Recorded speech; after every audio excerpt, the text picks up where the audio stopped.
Good morning student. आज हम पढ़ेंगे अध्याय 3 के अंतर्गत रैयतवाड़ी व्यवस्था। इस व्यवस्था का मूल आधार लगान था। इस व्यवस्था का मूल आधार लगान का किसान, जिसको रैयत कहा जाता है, के साथ सीधे करार करना, मतलब सीधे किसानों से लगान लेना। और इस व्यवस्था के तहत यह तय किया गया कि कृषि उत्पादन में हुए खर्च को निकालकर, मतलब जितना खर्च हुआ है ना कृषि करने में, उस खर्च को निकालकर जो बचेगा उसका 50% भू राजस्व होगा। मतलब जितना पैसा बचेगा है ना, उसका 50%, मतलब आधा वो क्या होगा, भू राजस्व, मतलब लगान देना होगा। शुरू के दिनों में फसल और उसके मूल्य के घटने बढ़ने से राजस्व का कोई तालमेल नहीं था, है ना। जैसे फसल के है कम कीमत हो गई या फिर ज़्यादा हो गई तो उससे कोई मतलब नहीं था। बम्बई और मद्रास प्रेसिडेंसी प्रांत में 30 वर्षों के लिए यह व्यवस्था लागू किया गया। 30 साल के लिए रैयतवाड़ी व्यवस्था को लागू किया गया, लेकिन किसानों के साथ सीधा लगान लेने के बावजूद भी इस व्यवस्था से किसानों का शोषण होता रहा। फिर है महलवाड़ी व्यवस्था। सन 1833-43 ईस्वी के बीच अंग्रेज शासकों ने पश्चिमी उत्तर प्रदेश में एक नई लगान व्यवस्था लागू की, जिसमें पूरे गांव, जिसे महल कहते थे, है ना, पूरे गांव से लगान का बंदोबस्त किया जाता था। अर्थात गांव के सभी कृषक परिवारों पर लगान जमा करने की संयुक्त जिम्मेदारी थी, है ना। सब गांव के सभी लोग क्या करेंगे, संयुक्त रूप से लगान जमा करने के लिए जिम्मेदार होंगे। इसमें रैयत बंदोबस्त की तरह कृषि खर्च, जैसे रैयत मतलब किसान, है ना, रैयतवाड़ी व्यवस्था में जैसा था ना कि कृषि खर्च को निकाल कर जितना बच गया है उसका आधा 50% लगान देना होता था, वैसे ही उसका लगभग आधा हिस्सा लगान के रूप में वसूल किया जाता था। इस व्यवस्था में, है ना, महलवाड़ी व्यवस्था में क्या था, इस व्यवस्था को पंजाब, मध्य प्रदेश एवं छत्तीसगढ़ में भी लागू किया। जैसे महलवाड़ी में होता था वैसे ही,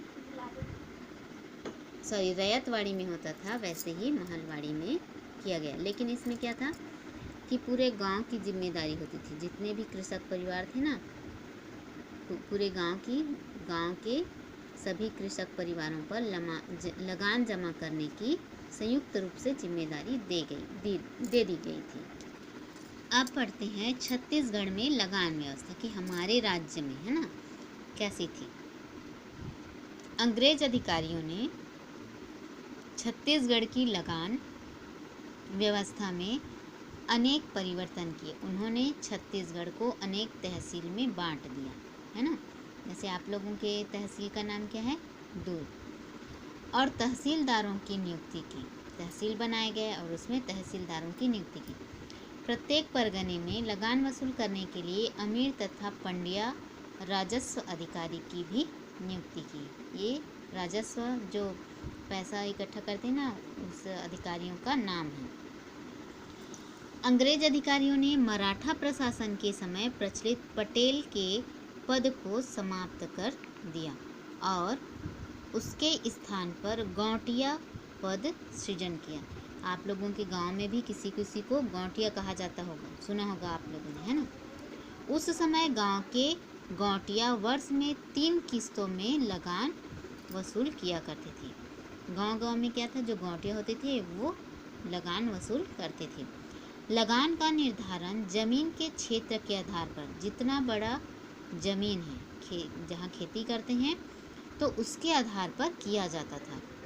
गौटिया अपने गांव से लगान वसूल कर सरकारी खजाने में जमा कर देते थे।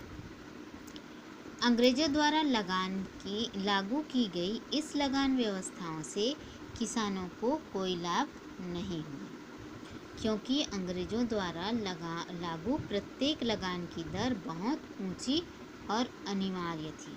मतलब जो लगान है लेते थे वो क्या है, उसका उत्पादन हो या ना हो, चाहे जितना भी हो, उसको जितना दर लागू किया गया और छोटा मोटा नहीं होता था, है ना। तो ऊंची थी और अनिवार्य था। देना है मतलब देना ही है। जिन्हें कृषि की आय से चुका पाना मुश्किल होता था, मतलब कृषि जितना उत्पादन नहीं हो तो भी उनको चुकाना पड़ता, तो वो क्या हो जाता था, मुश्किल हो जाता था। इसलिए किसानों को जमींदारों एवं साहूकारों से कर्ज भी लेना पड़ता था और नियत समय पर, नियत मतलब सही समय पर कर्ज न पटा पाने पर उनकी ज़मीन साहूकार जो हैं वो हड़प लेते थे। परिणाम यह होता था कि किसानों की हालत और बहुत ख़राब हो जाती। एक तो वो क्या है, लगान नहीं दे पाते थे सही समय पर, और लगान न देने पर क्या करते थे, जो साहूकार होते थे उनकी ज़मीन ही छीन लेते थे। इससे क्या है, इससे क्या हुआ, शासन के प्रति उसमें क्या है, जो किसान है उसमें असंतोष की भावना पनपने लगी। इस प्रकार कुछ स्थानों पर किसानों में कंपनी शासन के विरुद्ध विद्रोह भी होने लगे, है ना। आज के लिए इतना ही।